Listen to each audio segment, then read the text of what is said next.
संतान के रूप में कौन आता है? पूर्व जन्म के कर्मों से ही हमें इस जन्म में माता पिता, भाई बहन, पति पत्नी, प्रेमिका, मित्र शत्रु, सगे संबंधी इत्यादि संसार के जितने भी रिश्ते नाते हैं सब मिलते हैं, क्योंकि इन सब को हमें या तो कुछ देना होता है या इनसे कुछ लेना होता है।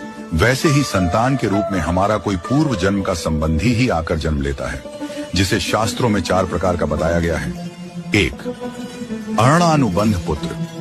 पूर्व जन्म का कोई ऐसा जीव जिससे आपने ऋण लिया हो या उसका किसी भी प्रकार से धन नष्ट किया हो, वह आपके घर में संतान बनकर जन्म लेगा।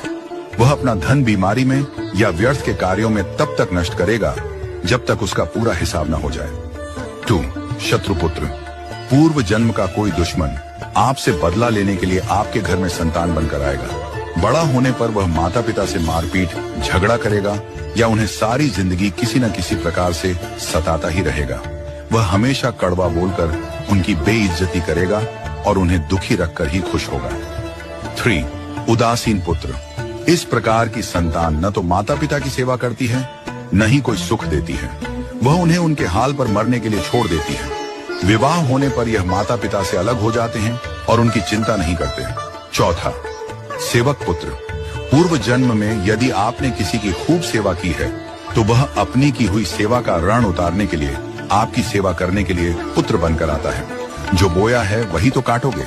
यदि अपने माता पिता की सेवा की है तो ही आपकी संतान बुढ़ापे में आपकी सेवा करेगी, वरना कोई पानी पिलाने वाला भी पास न होगा।